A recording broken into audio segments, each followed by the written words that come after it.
हा छत्रपती शिवाजी महाराज की जय. आलो का नाही परत. अहो कसं आहे तुम्हाला एक सांगतो ना, म्हणजे जरा थोडासा यांचा अंश घेण्याचा प्रयत्न करतोय. कुठला कार्यक्रम बघताय मला सांगा बरं. तुमचा लाडका कार्यक्रम आहे. दोन आणा पण पुढारी म्हणा. आणि मी कोण आहे? तुमचा आपला माणूस पुढारी पाटील. तुमच्या तक्रार ऐकणार आणि बरं चौकात मांडणार. हिंमत असेल तर आडवा.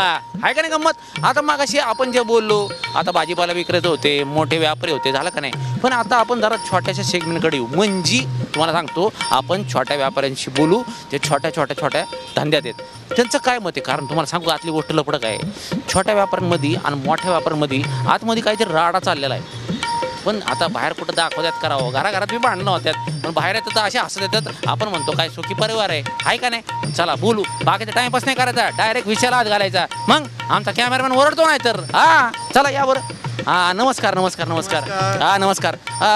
काय नाव काय तुमचं? विजय कुमार मर्लेचा. वा काय करता तुम्ही? माझं हॉटेल सुकांता म्हणून केटरिंग आणि हॉटेलचा व्यवसाय आहे. लय भारी. बरं मला एक सांगा, आम्ही असं ऐकलंय की आता हे जी एलबीटीचा राडा चाललाय, सगळा धिंगाणा चाललाय, याच्यामध्ये ना छोटे व्यापारी आणि मोठे व्यापारी यांच्यात काहीतरी आतमध्ये म्हणजे लफडं चाललंय, म्हणजे भिशुम चाललंय काहीतरी. ह्याच्या मागचा उद्देश असा आहे की लहान व्यापारी जो आहे त्याची रोजंदारी आहे. लहान व्यापारी रोजंदारी आणि तो सरकार आणि उपभोक्ता आणि उत्पादक यांच्यामधला तो दुवा आहे. व्यापार हा भारतीय अर्थव्यवस्थेचा कणा आहे. हा कणा मोडत चालला आहे आता.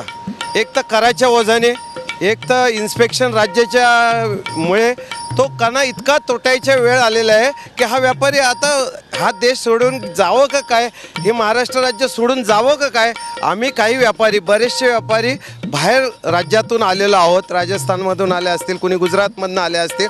महाराष्ट्रातनं सुखाने व्यापार करून देणार आहे का नाही सरकार.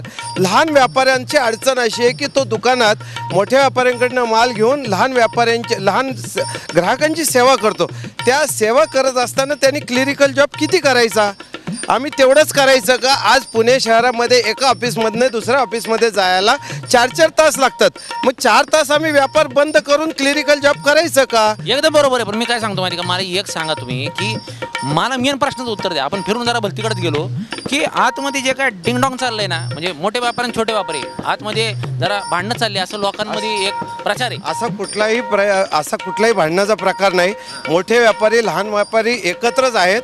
कुठल्याही कराच्या ओझ्याखाली आणि इन्स्पेक्शन राज्याखाली जाचक तरतुदीखाली आम्हाला पिळलं जाऊ नये सरकारकडनं, हीच माफक अपेक्षा आहे आमची. पण मला एक सांगा की मोठे व्यापारी एवढं तुमच्याकरता करीत म्हणजे नाही का, दुकानं बंद करतात, संप करतात, सारसबागेत जाऊन गणपतीला बी बिचारायला त्रास होतो, ते जाऊन मोर्चा करतात, त्याला तरी शांत बसले बिचारायला. पण आता ते हक्कासाठी तुम्ही लढताय मान्य. पण ह्याच्यामध्ये प्रॉब्लेम काय होतंय माहिती का, काही मोठे व्यापारी काय म्हणतात की आम्ही एवढं सगळं करतोय, मग छोटे जे व्यापारी आम्हाला का नाही सपोर्ट करत. म्हणजे जर आम्ही दुकानं पण ठेवली तर ते दुकान उघडतात, असं का होतंय का. याचं कारण असं आहे की लहान व्यापारी जो आहे त्याचा जीव 4 दिवसाचा, 8 दिवसाचा, 2 दिवसाचा. तो सकाळी माल गोळा करणार किंवा दुपारच्या सुट्टीच्या वेळेत मोठ्या व्यापाऱ्याकडनं माल गोळा करणार आणि ते विकल्यावरती त्याचे पैसे घेऊन परत दुसऱ्या दिवशी तो माल खरेदी करणार. त्याचं पोट, त्याचं घरदार त्याच्यावर आहे. ते घरदार जर 15-15, 20-20 दिवस आम्ही जर बंद ठेवू शकत नाही, आमची ताकद कमी आहे. लहान व्यापारी जीव आमचा कुठलाही वाद नाही आहे. आम्ही मोठ्या व्यापाऱ्यांच्या बरोबर आहोत, LBTच्या विरोधात आहोत, जाचक तरतुदीच्या विरोधात आहोत. पण सरकारने हे वेळीच आवर घातली पाहिजे आणि ह्याच्यावरती जे काही योग्य आहे ती कारवाई सरकारने केली तर आम्ही लहान व्यापारी मरणार नाही ना. नाही बरोबर आहे. पण मी असं ऐकलं बरं का, तुम्ही मला एक सांगा तुम्ही काय करता. माझा रिअल एस्टेटचा व्यवसाय, लँड डेव्हलपर. बयो तिकडे जाणार होतो मी, नशिबाने सापडला तुम्ही मला एक सांगा. म्हणजे मी असं ऐकलंय बरं का, मी नॉलेजले ठेवतो, मला पुस्तकांचं म्हणजे लय वाचन आहे माझं. मी असं ऐकलंय जर LBT लागू झाला तर समजा 20 लाखाला फ्लॅट असेल कुठेतरी धरून चाला हो, तर 5 लाख त्याच्यावर अजून एक बांबू बसणार आहे LBT लागल्यावर, असं काय आहे का. आहे याच्यात असं आहे, LBTमुळे पहिलेच ॲक्च्युली फ्लॅट घ्यायला तुम्ही जातात तर आता कर एवढे झालेले आहेत का 5% तुम्ही स्टॅम्प ड्युटी भरता, 1% रजिस्ट्रेशन भरता, 3.09 सर्व्हिस टॅक्स आहे आणि 1% वॅट आहे. म्हणजे आजच तुम्ही 10.09% तुम्हाला भरावे लागतात. आता तुमचा LBT आल्याने अजून 1% वाढणार आहे, म्हणजे ते जाईल 11.09वर. तर तुम्ही ज्या वेळेस एक 50 लाखाचा फ्लॅट घ्याल तुम्हाला कमीत कमी 6 लाख रुपये हे फक्त टॅक्स पोटीच भरावे लागणार. आजपर्यंत काय होत होतं, एखादं साधारण कुटुंबातला माणसाला जेव्हा घर घ्यायचं असतं त्याच्याकडे ओन कॉन्ट्रीब्युशन 5-7 लाख 8 लाख असलं तरी तो एक घराचं स्वप्न बघू शकत होता, कारण बाकी लोन होतं. आजच्या तारखेत 5 लाख तर त्याला डाऊन पेमेंटला नाही, 5 लाख त्याला टॅक्सलाच लागणार आहेत. मग डाऊन पेमेंट कधी भरणार आणि टॅक्स कधी भरणार आणि तो घर घेणार कधी? की LBT हा लागू जरी झाला, आज आम्ही जे भांडतोय हे तुमच्यासाठी भांडतोय, जनतेसाठी भांडतोय. कारण टॅक्स आम्ही भरणार आहे का? टॅक्स आम्ही भरणार नाही आहे. तो तुमच्या खिशातनंच गोळा केला जाणार आहे. आज सर्व्हिस टॅक्स असो, वॅट असो, तो कुठून घेतला जातो? तो त्या बिलामधनंच घेतला जातो. म्हणजे इनडायरेक्टली सामान्य जनतेलाच तो भरावा लागणार आहे. तर जर आम्ही बंद पुकारतोय, जर आम्ही एवढे आंदोलन करतोय, तर माझं जनतेला, सामान्य जनतेला हे आव्हान आहे का तुम्ही त्या बंदला आम्हाला सपोर्ट करा. सपोर्ट नाही करू शकत, नका करू, पण घरात तरी बसा. उगाच बाहेर स्टेटमेंट्स असे देऊ नका का व्यापारी आम्हाला वेटीस धरताय. व्यापारी तुम्हाला अजिबात वेटीस धरत नाहीये, त्यांचा तो उद्देश नाहीये. मला काय म्हणायचं झालं कसं माहिती का, आता तुम्ही 6 दिवस मध्ये बंद ठेवलं तेव्हा लोकांचे प्रचंड हाल झाले, तुम्हाला खरं सांगतो. पण मध्ये काय झालं की तुम्ही एक गोष्ट केली चांगली, की परत तुम्ही म्हणले चला आम्ही थोडंसं 2-3 तास उघडं ठेवतो किंवा 2 दिवस उघडं ठेवतो आणि त्याच्यानंतर आम्ही ते मिटवतो सगळं. बरोबर आहे का ना? तुम्ही असं बोलला, ती एक चांगली गोष्ट केली.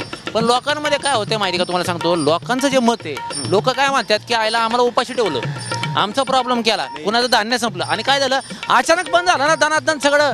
लोकांचे पळपेटे झाले. अहो ज्याचं लग्न होतं ना, तुम्हाला सांगतो, तो तिकडे गेला 40-50 किलोमीटर कुठनं जाऊन त्याने धान्य आणलं, मग लग्न लावलं. मला एक सांगायचं बरं का, आता मग असे साहेब होते ना गुलाबी शर्टवाले, बघा किती हँडसम दिसतात. म्हणजे मी तुम्हाला सांगतो, कधी जर चित्रपट काढला ना, सलमान खान नसेल, शाहरुख खान नसेल, तर नक्की यांना बोलवणार, हे 100%. पण प्रॉब्लेम काय, हे मागाशी म्हणाले आम्हाला कुठलाच मीडिया करत नाही. अहो TV9 असं आहे ना की मदतीला लगेच पुढारी पाटीलला पाठवलं, म्हणले जा व्यापाऱ्यांचा आवाज उचल अख्ख्या महाराष्ट्रामध्ये आणि दाखवून दे की TV9 आपला TV9 आणि तुमचा पुढारी पाटील त्यांच्याबरोबर आहे. आणि अजून पण मी व्यापाऱ्यांशी बोलतोय बरं का, तुम्हाला सांगतो. म्हणजे लोकांची जी चूक गैरसमजूत आहे ना, कुठला चॅनल सपोर्ट करत नाही असं कसं म्हणतात राव. TV9 आहे ना, आणि त्याच्यावर कोण आहे, तुमचा लाडका पुढारी पाटील. हिंमत असेल तर आडवा, चला पुढं लोकांशी बोलू. हा नमस्कार, तुम्ही काय करता? माझा गारमेंटचा व्यवसाय आहे, अरे मॅन्युफॅक्चरिंग देवा, माझी कपड्याची पण सोय झाली आता. आई छान सांगतो, होणार आहे. सोय होणार का नाही? हे बघा, मेरे को कपडा मिलने वाला है. बरं, काय नाव काय तुमचं? निमेश शाह. निमेश शाह. बरं, कसे कपड्यांचा व्यवसाय, तुम्हाला काय वाटतं याच्याने, तुम्हाला काय फरक पडला आता? ॲक्च्युली पेपर वर्क आणि सगळं एवढं वाढणार आहे ह्याच्यामुळं की त्याच्यातच आमचा मॅक्झिमम टाइम जाते. म्हणून पण तुम्हाला सांगू का, कपड्याच्या व्यवसायामध्ये एक पॉईंट मला आठवलंय बरं का. आधीच लोक काय करतात, LBT लागन, बरोबर आहे, लोकांना कपडे परवडणार असं तुम्ही म्हणाल, पण आताच लोक कपडे कमी घालायला लागलेत राव. तो कपडे कमी घालण्याचा विषय वेगळा आहे. हाय का नाही? चला नॉर्मल वाचण्यासाठी बोलू आपण. काय फरक पडणार आहे कापड व्यापाऱ्यांना, मला सांगा. आत्ताच आमच्या गारमेंट इंडस्ट्रीवरनं एक्साईज ह्या बजेटमध्येच काढली, तर एक्साईजचा प्रॉब्लेम होताच. तो आता प्रॉब्लेम सुटला, तर परत आता LBTचा विषय आला. आता LBTमध्ये ते लोक घरात येऊन आपल्या इथनं सगळे जुने पेपर मागणार, हे करणार. आम्ही ऑलरेडी मॅन्युफॅक्चरिंगमध्ये त्रासात आहोत. माणसांचा प्रॉब्लेम तर सगळीकडेच आहे. अगोदर जो खर्च लागायचा त्याच्यापेक्षा खर्च 3 पट वाढला आहे. आणि त्यांची मेंटल हॅरेसमेंट परत बघून आणि ते त्याच्या मागं पळून आम्ही आमचा कामधंदा कधी करायचा? बरोबर आहे. म्हणजे आम्ही फॉलोअप करत राहायचा का ते सगळं करत राहायचं? मंडळी, इथं सगळे व्यापारी म्हणतात की आम्हाला एक केंद्र शासनाला सांगायचं की LBT नाही पाहिजे. आता सगळ्यांना मत ऐकलं, मोठ्या व्यापाऱ्यांचं ऐकलं, छोट्या व्यापाऱ्यांचं ऐकलं. आता मेन माणूस जो खरेदी करतो त्याच्याकडे जाऊ. तुम्ही बघताय कुठला कार्यक्रम, 2 हाना, पण पुढारी म्हणा आणि हाय कुणाबरोबर? अहो तुमच्या लाडक्या मराठी आवाजाबरोबर, मराठी माणसाबरोबर, ज्याचं नाव आहे पुढारी पाटील. तुमच्या तक्रारी घेणार आपण. बरं चौकात हिंमत असेल तर आडवा, पण आता जरा ब्रेक नंतर ना पाट्या दिशेने जाऊन. मंडळी, ब्रेक नंतर आला का नाही परत तुम्ही बघताय पुढारी पाटीलला शोचं नाव आहे 2 हाना, पण पुढारी म्हणा. आणि पुढारी पाटील सारखा काय म्हणतो, फेमस झालाय अख्ख्या जगात, महाराष्ट्रात तर नक्कीच झालंय. काय हिंमत असेल तर आडवा, तुमची तक्रारी मी घेणार. पण आता बघा, मगाशी आपण पहिलं बोललो मोठ्या व्यापाऱ्यांशी, मग बोललो छोट्या व्यापाऱ्यांशी, पण आता मेन माणसाकडे आलोय. मेन माणूस म्हणजे कोण? जो ते सगळं विकत घेतो, म्हणजे कस्टमर, म्हणजे गिराईक. चला, गिराईक बनवायचं नाही कोणाला, गिरायकांशी बोलायचं आपल्याला. चला माझ्याबरोबर या बरं. आणि मला असं वाटतं की ह्याच्यात आपल्याला काही व्यापारी पण एखाद्या जर आपलं नशीब असलं तर सापडतील. हा नमस्कार साहेब, नमस्कार. काय करता का तुम्ही? माझं ज्वेलर्स शॉप. मगाचपासून ज्या माणसाला शोधत होतो तुम्हाला खरं सांगतो, आत्ता कुठं जाऊन सापडलं. म्हणतात ना, खोदत बसा, पाणी कुठं ना कुठं लागणार. आत्ता लागले मला, खरं सांगतो. पण मला एक सांगा, आतमधलं आम्हाला एक थोडंसं गॉटमेंट असं कळालं की हे जे काय मॅटर चाललंय सगळं, LBT जे काय सगळं नाच चाललाय, जे काय मोर्चा आंदोलन जे काय चालले आहेत, ह्याच्यामध्ये कसं आहे की मेन महत्त्वाचं जे फायदा ज्वेलरीवाल्यांना जास्त आहे. कसा सांगतो बाहेरनं असं कळलं की बाबा 500 किलो सोनं जाकातीच्या आतमध्ये येतं का नाही. मग जो मोठा कोणी ज्वेलरवाला असतो तो फोन करून सांगतो जाकात अधिकाऱ्याला 50 किलो मांडा, मग 450 किलो गायब. तर ह्याच्याने हा मोठा फायदा वाढणार. पण आता असं होणार की 50 किलो आला असेल तर 50 किलो हे दाखवायला लागणार. त्याच्यामुळं बरेच काही असे ज्वेलर नाराज झालेले आहेत. हे काय ॲक्च्युली जरा सांगा समजावून. ज्वेलर्स नाराज होण्याचं काही कारण नाही आहे. ॲक्च्युली कस्टमरने ते बेअर केलं पाहिजे. कस्टमर आम्हाला काय सांगतो की आम्हाला तुमच्यावर विश्वास आहे, बिल नको ओरिजिनल, आम्हाला डुप्लिकेट दिलं तरी चालेल. मग त्यावेळेस ज्वेलर्स काय करणार? त्यालाही कुठंतरी कस्टमरला नाराज करून जमत नाही. कस्टमर म्हणतो आम्हाला मजुरी द्यायची, सोन्याची कॉस्टिंग द्यायची आणि परत हे LBT द्यायची, परत वॅट द्यायचं, काय काय आम्ही तरी पेड करा. मग त्यावेळेस आम्हालाही कस्टमरला नाराज करता येत नाही, आम्ही 2 नंबर बिल वाढतो. म्हणजे हे असं म्हणतात की कस्टमरचा पण फॉल्ट आहे. म्हणजे जसं आपण म्हणे मराठीत आपल्याकडं की एका हाताने टाळी वाजती का नाही वाजत. तर आता आपण बोललो जेंट्सशी, म्हणजे जेंट्स लोकांशी. आता आपण मेन होम मिनिस्टर लोक असतात ना, जे घर चालवतात, हा लय भारी असतात. एक आवाज केला ना, अहो पुन्हा तो सोडाव, अख्खं जग बंद होतं ना. बायकोला सगळे घाबरतात. असं काय करताय? चला भेटूया. नमस्कार नमस्कार नमस्कार. बघा एकत्र जमले की असं वाटतं 55% आरक्षण एका ठिकाणी आले दन दिशेने, आहे का नाव? बरं काय करतं? नाव काय तुमचं? मी हेमलता भंडारी. भंडारी. आणि आपलं नाव काय? शीतल ठक्कर. अरे वा. आपण मी शर्मिला मेहता. अच्छा. आणि तुम्ही? रेखा मेहता. अरे वा वा वा वा. म्हणजे आता गंमत अशी, मला एक सांगा, ह्याच्यामध्ये एकदम व्यापाऱ्यांनी पाट दिशेने बंद केला.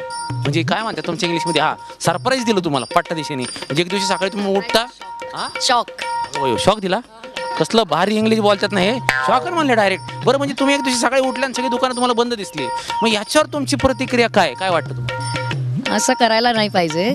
कारण सकाळी उठल्या नेहमीचे रोजची वस्ती दूध आहे हे वगैरे लागतात. मुलं शाळेला जातात तर त्यांना काय द्यायचं? फक्त पाणी पिऊन पाठवायचं का? तुम्हाला असं वाटतं की व्यापाऱ्यांनी थोडंसं तुमचं बी ऐकलं पाहिजे? लोगों को इतनी तकलीफ होती है ना कि बच्चों को जवाब क्या देने का कि आज घर में ये चीज़ नहीं है, ये नहीं बना सकते, वो चीज़ नहीं है, वो नहीं बना सकते. कुछ ना कुछ तो उनको बहाना बनाना पड़ता है हम लोग को. इतना तकलीफ होता है कि कुछ कह नहीं सकते. एक मला सांगा की आता हे जे म्हणतात की असं व्यापाऱ्यांनी नव्हतं करायला पाहिजे, त्यांनी पण, त्यांचं पण त्यात काय होतं, तुमचं पण होतं. पण मला असं वाटतं एक आई म्हणून जर तुम्ही बघायला गेलात तर तुम्ही काय सांगाल व्यापाराला की आता यांनी तर सांगितलं तुम्ही बंद नव्हतं करायला पाहिजे, पण असं काही सोल्युशन काढलं पाहिजे होतं की? एका दृष्टिकोनाने के चांगलं पण आहे. आज 4 दिवस त्रास होत आहे, पण पुढे भविष्यात जे जाणार आहे टॅक्स वगैरे की आमच्या सामान्य लोकांच्या खिशातून जाणार आहे. नाही, बरोबर आहे तुम्ही म्हणताय, ते मला पटतंय. पण याच्यात आता सोल्युशन काय? आता उद्या समजा व्यापाऱ्याने असं ठरवलं परत की चला आता एक काम करू, परत 10 दिवस बंद करू, मग तेव्हा तुम्ही त्याला सोल्युशन काय देणार? तेव्हा यांची मुलं थोडी उपाशी बसणार किंवा तुमची मुलं थोडी उपाशी बसणार. पूर्व तयारी करून ठेवू ना. आम्हाला म्हणजे काहीतरी असं हे करून द्यायचं आम्हाला की तुम्ही बंद ठेवणार आहे, तुमचं आधी सगळे हे करून ठेवा, सामान भरून वगैरे ठेवा.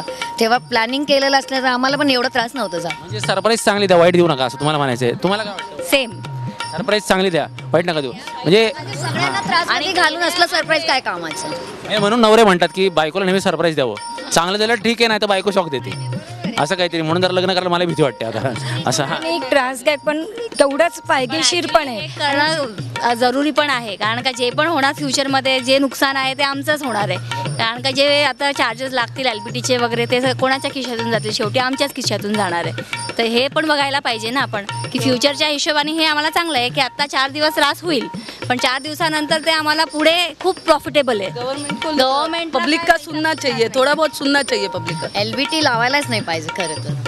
नाही लावायला. मला असं वाटतं की सगळ्या महिलांनी एकत्र, ज्या महिला तुम्हाला बघतायत सगळ्या महाराष्ट्रातल्या, वस्तू महागच होत आहे ना. मग हा टॅक्स तो टॅक्स, तेवढं महागाई वाढणार आणि जे महागाई वाढणार त्याचं नुकसान आम्हालाच आहे. कारण का टॅक्स दिल्यावर खायचं काय आणि प्यायचं काय तसं झालं. हवेवर जगायचं, ऑक्सिजन विकत घ्यायचं, 1 रुपया लिटर ऑक्सिजन, कसलं भारी होईल ना. बरं, मी गमतीचा भाग होता, पण मला एक सांगा, जेवढ्या महिला तुम्हाला बघतायत त्या महिलांना तुम्ही ओरडून सांगा की LBT बंद म्हणून.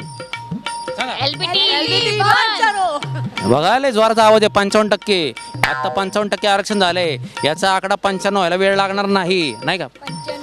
95 होणार.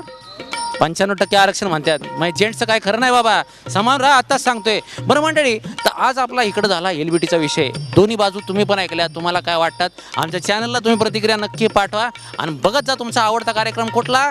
2 हाना पण पोटरे म्हणा. कोणाबरोबर? तुमच्या आवडत्या माणसाबरोबर, मराठी माणसावर ज्याचं नाव आहे पोटरे पाटील. तुमच्या तक्रारी मला पाठवत राहा बरं का. छोटी असो, मोठी असो, पॉलिटिकल असो, सोशल असो आणि कॉन्ट्रोवर्शियल बी असो. बिंदास तक्रार घेतो ना. अहो चौकात उभारून ओरडतो तक्रारीबद्दल. हिंमत असेल तर अडवून दाखवा. पुढच्या आठवड्यात भेटतो ना नवीन विषय घेऊन. चलू का? हां, गावाकडे काय माहिती का, जरा बाईक वाट बघते, म्हणजे नातेवाईकांकडे जायचं, दुसरं काय नाही. हां. येऊ का? चलतो. टाटा, बाय बाय, नमस्कार, जय महाराष्ट्र.